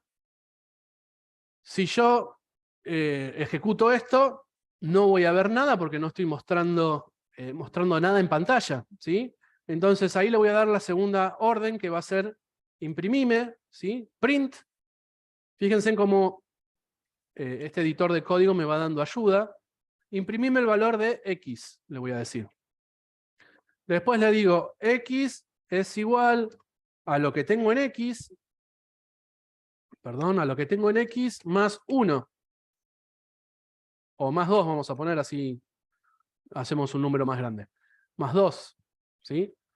Esto lo puedo escribir así, le puedo dar espacio, solo para que sea un poquito más visual. Y finalmente, le puedo decir x, print x nuevamente, para poder revisar cuál es este valor, ¿sí? Listo. Ahora esto que tengo acá, puedo venir a archivo, guardar, ¿sí? O control S y lo guardo. Y esto me quedó guardado en esta carpetita que tengo acá de prueba.py. Me quedó dentro de esta carpeta curso Python, me quedó un archivito, que esto es un script de Python, ¿sí? Ahora, ¿cómo hago para ejecutar este script? Bueno, lo que tengo que hacer es llamar al script de Python y pasarle puntualmente este archivo, ¿sí? Y decirle ejecutalo. Lo voy a hacer primero por línea de comandos. Voy a ver si les puedo compartir directamente la línea de comandos para que lo vean. Estamos acá. Compartir. Creo que ahí la están viendo, ¿sí? Voy a hacer un CLS solo para que quede arriba y lo puedan ver. Bueno, yo ahora estoy parado acá en mi usuario. Yo esta carpeta cursos.py la tengo en el escritorio, así que voy a ir a CD Desktop. Dentro de CD Desktop tengo un montón de archivos, pero yo tengo una carpeta que se llama curso.py. Ahí está, que si yo hago un dir, en el caso de Windows, acá tengo todo lo que tengo ejecutado, ¿sí? CLS para eliminar, para limpiar la pantalla. Ya estoy parado dentro de esta carpeta. Tengo instalado el intérprete de Python a nivel global, por eso les decía tilde NSOPAT, para que desde cualquier lugar de la máquina puedan llamar al intérprete. Entonces ahora, ¿cómo les digo? Ejecutame este script. Como yo estoy parado dentro del script, dentro de la misma carpeta en la que está el archivo o el script que quiero ejecutar, yo puedo decirle Python, ejecutame el archivo prueba.py, ¿sí? Entonces yo le digo Python y le paso como argumento o como parámetro, le paso el nombre del archivo que quiero que me ejecute, el nombre del script que quiero que me ejecute. Le doy un Enter y automáticamente se ejecuta, ¿sí? Ahí lo que acabamos de hacer es justamente esto, ejecutar el script que acabamos de generar. Fíjense, la primera secuencia, x es igual a 2, print x. Listo, tengo un 2. Después hago, en lo que tengo en x le sumo 2, print x, 4. ¿Sí? El script está funcionando. Esto mismo que acabo de hacer por líneas de comando, y usándolo desde el símbolo de sistema, o sea, desde el CMD o desde el prompt del sistema operativo, lo puedo hacer también desde Visual Studio. Ahí estoy abriendo nuevamente el Visual, ¿sí? Esto que tengo acá, ahora se los voy a mostrar. Lo puedo ejecutar. A ver si voy a sacar mi cara por si lo está tapando. Acá arriba, ¿sí? Tienen un botoncito que lo que hace es ejecutar esto en Python, ¿sí? Entonces yo le doy clic acá. Y esto me va a abrir una terminal, ¿sí? Que es lo mismo que estábamos ejecutando antes. ¿Qué ventaja tengo? que tengo todo en una misma ventana y no tengo que estar yendo y viniendo y lo puedo ejecutar directamente desde acá. ¿Sí? Fíjense que para poder ejecutar esto, ¿qué es lo que hizo? Llamó al intérprete de Python, que en mi caso tengo Python 10, y el intérprete de Python es este ejecutable, python.exe, ¿sí? Y le está pasando la ruta de dónde está mi script, la ruta completa. Y lo que me está mostrando es dónde se ejecutó. ¿Sí? Entonces tienen esas dos formas de ir ejecutando los scripts. Entonces en este caso lo que hicimos es algo en forma secuencial. ¿Sí? ¿Se entiende hasta acá? ¿Dónde está ejecutando? Se fue de Visual Studio. Sheila, no, lo que estaba ejecutando al principio fue por líneas de comando, por el CMD de Windows, ¿sí? La terminal. Y ahora en el segundo intento lo hice por la línea, ¿sí? ¿Quedó claro? Perfecto. Vuelvo a la presentación.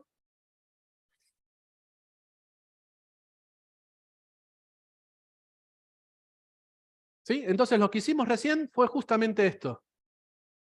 ¿Sí? Lo que hicimos recién es justamente esto de acá. Yo sé que visualmente se entiende mejor cuando lo ejecutamos directamente en el Visual, pero como programadores les va a pasar que a veces necesitan automatizar una tarea que hace una computadora, un servidor o algo, y eso sí o sí lo van a tener que hacer por líneas de comando, ¿sí? No es que van a abrir el Visual y lo van a ejecutar. Por línea de comando, en Linux o en lo que sea, ejecutan el script y el script hace su trabajo y después ustedes se olvidan de que internamente el script siga haciendo su trabajo, ¿sí? Pueden correr un servidor, pueden correr una página, un servidor web y que la página web con Django quede corriendo, ¿sí? Pueden ejecutar un programa que en realidad termina abriendo un programa de escritorio. Entonces, por eso está bueno que entiendan y no se queden solamente con el Visual, sino que también sepan que todo esto lo pueden ejecutar por línea de comando o terminal. Entonces, esto es una entrada secuencial de paso, ¿sí? Un script. Entonces, este archivito que nosotros tenemos dentro de la carpeta y que se guardó dentro de la carpeta es un archivo con extensión .py, es un script y es nuestro primer programa en Python, ¿sí? Les voy a mostrar ahora un flujo que es un flujo condicional. ¿Sí? ¿Qué va a hacer este flujo condicional? Lo que va a pasar en este flujo condicional es que una parte del código se va a ejecutar si se cumplen ciertas condiciones, ¿sí? Y si no, no, ¿sí? Entonces, cuando yo tengo un script, en este caso, lo que vamos a ver y lo que estamos viendo en pantalla es lo que se conoce como flujograma, ¿sí? Al principio yo les recomiendo que si quieren, para hacerse el esquema mental, traten de usar flujogramas, ¿sí? Que los va a ayudar mucho a armar esta secuencia lógica. Al menos al principio, después lo van a hacer en forma automática. Este flujograma que tenemos acá es el flujograma de este comando que tenemos, o este script que tenemos, o programa de Python, ¿sí? Y acá tenemos la salida. Entonces, ¿qué va a pasar? Primero inicializo una variable en 5, y después tengo la primera pregunta o el primer condicional. Digo, si x es menor que 10, entonces, ¿sí? Si es así, por sí, por yes, le digo, entonces imprimí menor. Si no, no va a pasar por este lado, va a pasar por el lado, por la negativa, ¿sí? En el flujograma. Acuérdense siempre que esto es de arriba hacia abajo, nada más que ahora tengo como una bifurcación si se cumple una condición o no se cumple esa condición. ¿Qué condición es? Bueno, por lo general son condiciones de comparación, ¿sí? Esta condición de comparación me va a devolver, perdón, me va a devolver un verdadero o un falso, ¿sí? ¿Qué significa un rectángulo y un rombo invertido? El rectángulo es una parte secuencial, ¿sí? Es una instrucción. Y el rombo significa un paso de condición, ¿sí? Donde yo voy a evaluar. Entro con un valor, evalúo esa condición y esa condición me va a poder dar dos resultados posibles. O es verdadera, ¿sí? O es negativa. ¿Sí? Por sí o por no. Eso es lo que significa ese flujograma. ¿Está? Sheila, ¿va bien? Excelente. Entonces, en forma secuencial, digo, x es igual a 5, sigo el flujo, acá tengo un condicional, me pregunta, ¿x es menor que 10? ¿Cómo lo hago eso en el lenguaje Python? If, ¿sí? Que quiere decir si x es menor que 10, dos puntos, significa entonces, ¿sí? Entonces, imprimime menor, print menor. Y esto es algo muy importante que durante toda la cursada vamos a ir viendo el tema de cómo indicamos que una sentencia está dentro de un bloque de ejecución, ¿sí? Que es a través de esta sangría. El lenguaje de Python no maneja llaves ni corchetes en ese sentido para armar bloques, sino que maneja esta sangría. Cuando yo tengo una sangría de esta forma, lo que me indica es que esta sentencia está dentro de este bloque, ¿sí? Entonces, si se cumple esta condición, ejecuta lo que hay adentro. Si no, no lo ejecuta. ¿Sí? Entonces, 5 es menor que 10. ¿Sí o no? ¿Qué dicen? Sí. Sí. Entonces va por este lado del flujo. Ejecuta lo que está dentro del bloque. Va por este lado del flujo, ejecuta lo que está dentro del bloque. ¿Sí? Entonces, vengo por el flujograma. X vale 5. ¿Sí? X es menor que 10, sí, porque 5 es menor que 10. Entonces entro al flujo y ejecuto lo que está dentro del flujo. De este bloque. Print menor, muestra menor. ¿Sí? Una vez que ejecuta lo que está dentro del bloque, sale y vuelve al nivel original. ¿Sí? ¿Qué es lo que está pasando acá? Vengo por acá, ejecuto y sale, ¿sí? Del bloque. Y me encuentro con un segundo condicional. ¿Qué dice ese condicional? ¿X es mayor que 20? ¿Sí o no?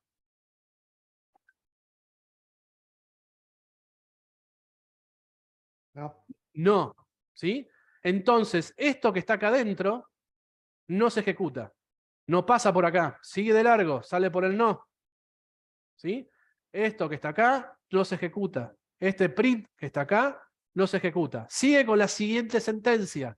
¿Cómo sé cuál es la siguiente sentencia fuera del bloque? Porque tengo esta sangría. ¿Cuál es la que sigue y que está al mismo nivel? Es el print. ¿Sí? Entonces me va a decir terminado. ¿Sí?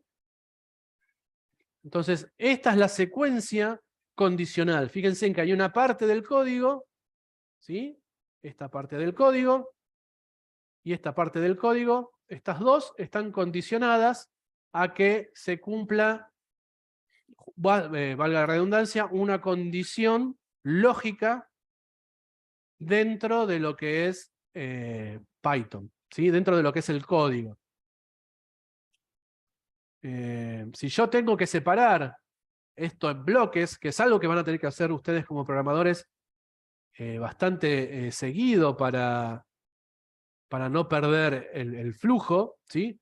Acá tengo un bloque, acá abajo tengo otro bloque, acá tengo un tercer bloque de código y acá tengo un cuarto bloque. ¿Sí? Un bloque puede tener dentro más instrucciones, ¿sí? Entonces yo voy a ejecutar esta primera línea. Esta primera línea se ejecuta, ¿sí? En este caso, en este bloque, para poder entrar a este bloque se tiene que cumplir esta condición. Acá se cumple, entonces se ejecuta lo que hay adentro. Y cuando voy a la siguiente instrucción, evalúo la condición, x es mayor que 20, falso. Entonces, como esta condición es falso, lo que hay adentro no se ejecuta y sigue con la siguiente instrucción, que en este caso es el print. Como en este caso sí, se ejecuta y por eso tengo la salida que estoy teniendo por pantalla en este momento, ¿sí? Este es un bloque condicional. Hay muchos más tipos de bloques condicionales que lo vamos a ir viendo a lo largo de la cursada y a lo largo de las charlas, ¿sí? Nos quedan unos minutitos nomás.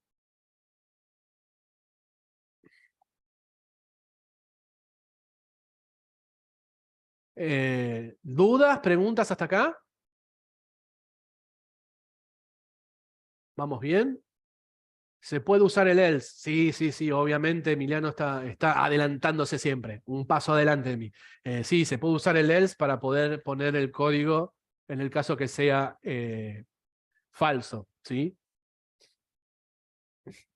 Ahora cualquier cosita hacemos un ejemplo. Yo lo que quiero es darle lo básico de Python, sin entrar demasiado en detalle en cada uno de los temas, como para que puedan tener un pantallazo general. Pero vamos a seguir haciendo charlas y todo para que se sigan tentando a aprender. La idea es que aprendan un lenguaje de programación. Sí, porque no todos sabemos. Ok. Bien. Hablamos del secuencial, hablamos del condicional, y ahora vamos a hablar de las repeticiones. ¿Sí? Esto se conoce como bucles, ¿sí? Bucles de ejecución. Estos bucles de ejecución se cumplen exactamente igual de la misma forma. Denme un segundito.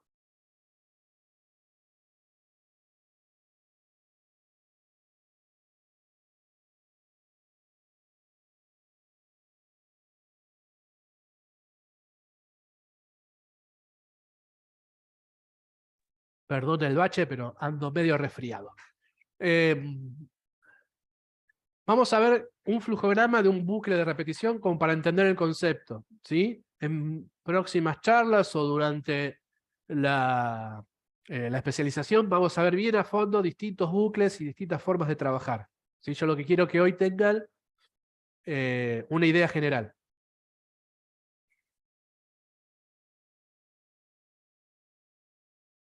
Ahora hacemos un ejemplito en el visual, Sheila. Sí, ahora lo vemos. Quiero que primero entiendan la idea y después lo vemos en la práctica.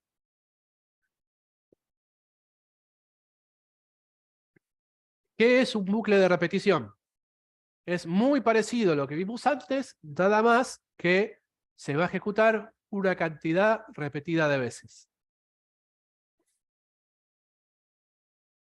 Entonces, arrancamos, como siempre. Acá tenemos lo que es el flujograma, el programa y cuál va a ser la salida, ¿sí? Entonces, entra el flujograma, primera línea de ejecución, n igual 5, esto se guarda en memoria, no veo nada por pantalla, y me encuentro un condicional. Este condicional tiene una particularidad. Se va a ejecutar una X cantidad de veces mientras esa condición que está adentro se repita, ¿sí? O se cumpla. En este caso la condición es si n es mayor que 0, ¿sí? ¿A ustedes qué les parece? Esta primera vez que entro, ¿n es mayor que 0? Sí, exactamente. Entonces, vengo por acá, evalúo la condición y salgo por el sí. Como salgo por el sí, ejecuto el bloque que está encerrado en este condicional de repetición, que es esta la línea de código que voy a ejecutar, ¿sí? Entonces ejecuto el print y ejecuto el n igual a n-1. Entonces, el primer print que ejecute dice print n, tengo un 5. Después hago un n es igual a n-1, con lo cual va a valer 4 y lo guardo en n, ¿sí? Ahora, una vez que se terminó de ejecutar este bloque, este tipo de sentencia no sigue con la siguiente línea, sino que vuelve al encabezado de la sentencia y vuelve a evaluar la condición. Ahora n ya no vale 5, sino que vale 4. ¿Sí? Y vuelvo a repetir. ¿4 es mayor que 0? Sí. Imprimir n. Entonces imprime el 4. Y vuelvo a restar. Con lo cual ahora n ya no vale 4, sino que vale 3. ¿Sí? Y así va a ir haciendo esta ejecución hasta que llegue un momento que n no sea mayor a 0. ¿Cuándo va a pasar eso? Cuando n valga 0. ¿0 es mayor que 0? No, 0 es igual. Entonces, a partir de ese momento, sale, el bucle ya no se cumple la condición, sale y sigue con la siguiente sentencia, que es este despegue. Entonces, se ejecuta esta línea y en pantalla vamos a ver ese despegue. ¿Sí? Podríamos hacer lo mismo con un ciclo for. Sí, por eso les decía, acá les estoy mostrando el ciclo mientras, el ciclo while. El for es otro tipo de ciclo. ¿Sí? Yo lo que estoy tratando de condensar en una charla de 2 horas es un montón de temas de Python como para que puedan tener un pantallazo general. Después, en otras charlas o durante la especialización, vamos a ver bien a fondo uno por uno de los casos. ¿Sí? Sí, sí, sí, sí, sí. Se puede hacer con el ciclo for, no hay ningún problema. ¿Sí? Entonces, esta es una de las formas que tenemos de trabajar con Python. ¿Qué va a pasar? Todos los pasos de repetición o los bucles de repetición van a tener lo que se conoce como variables de iteración. Esas variables de iteración son las que nosotros evaluamos en cada ciclo. ¿Sí? En el caso de un for o en el caso de un while, en cualquier ciclo lo que evaluamos es esa variable. En este caso, ¿cuál les parece a ustedes que es esta variable de iteración? Que es la que va cambiando de valor. La N, exactamente, ¿sí? La N, ¿sí? Esta que teníamos acá. Justamente esa es la variable de iteración. Y por lo general, nos tenemos que asegurar que dentro del ciclo esa variable vaya cambiando su valor, porque si no corremos el riesgo de hacer un ciclo infinito, ¿sí? Que nunca deje de ejecutarse. ¿Sí? Esa es una forma muy divertida de consumir memoria RAM y de colgar computadoras, si a alguno le interesa.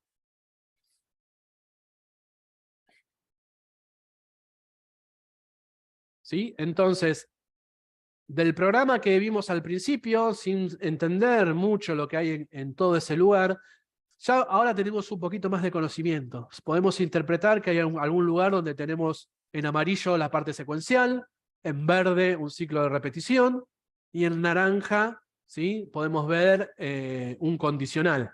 ¿Sí? Entonces, si bien no entendemos cómo funciona línea a línea el programa, pero ya más o menos sabemos la estructura y el flujo, ¿sí? Que va a tener este programa. ¿Sí? Entonces vamos a ver que en la primera parte tenemos una secuencia utilizada para leer los datos que va a ingresar el usuario. Después más abajo tenemos una repetición donde se va a ir actualizando estos contadores que van contando las veces que aparece la palabra en un archivo. ¿Sí? Y después más abajo tenemos un condicional, ¿sí? Que lo que hace es encontrar de todas esas palabras cuál es la más grande o la que tiene el valor de contador más alto. ¿Sí? Entonces fíjense cómo podemos usar el flujo de un programa para resolver un problema. ¿Sí? Hasta acá es lo que teníamos planificado para hoy. Más adelante o en la especialización podemos ver un poquito más de lo que es variables, expresiones y sentencias y ya ir viendo cada uno de estos casos mucho más a fondo con muchos más ejemplos. ¿Sí? Solo para la gente que estaba preguntando de cómo podemos hacer el ejemplo del if. ¿Sí? Lo voy a compartir por Visual. Vamos a hacer el if y con esto vamos cerrando ya. Denme un segundo que ahí les comparto de nuevo el Visual Studio. Voy a usar el mismo programita, ¿sí? Que teníamos acá. Y lo que voy a hacer es, porque estoy muy vago, voy a traerme de la presentación esa parte del código. Denme un segundo que ya la voy buscando. Mientras, si quieren hacer alguna pregunta, alguna consulta, no hay ningún problema. Por eso, Las clases son de 3 horas, obviamente, porque en 2 horas la verdad que es muy poquito tiempo para poder ir viendo un montón de cosas, ¿sí? Pero bueno, yo me traigo lo que teníamos recién en la presentación, ¿sí? Para que lo vean.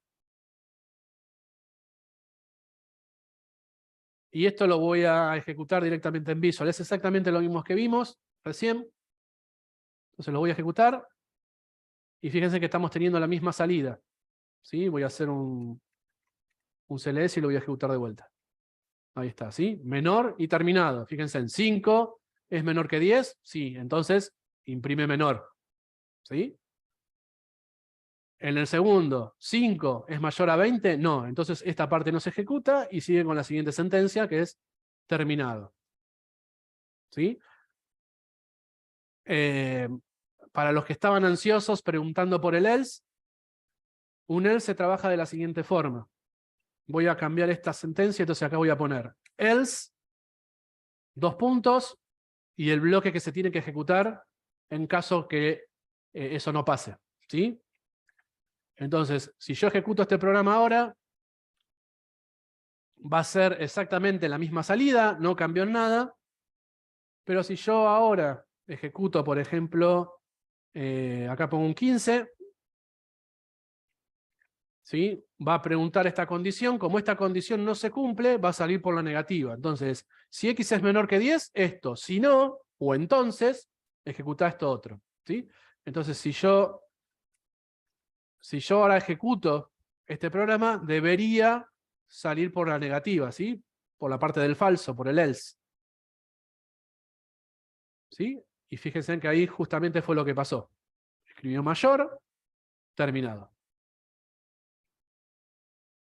Les paso este código por el chat, por si alguno lo quiere ejecutar. ¿Sí? Ahí lo tienen. Fíjense de tener bien el tema de la sangría, de tener bien esta indentación. Bueno, hasta acá era el contenido, parte del contenido que tenía pensado para hoy. Quedaron algunas cositas, pero las podemos ir charlando después. No sé, Ariel, si querés ir frenando la grabación o si querés hacer algún comentario más.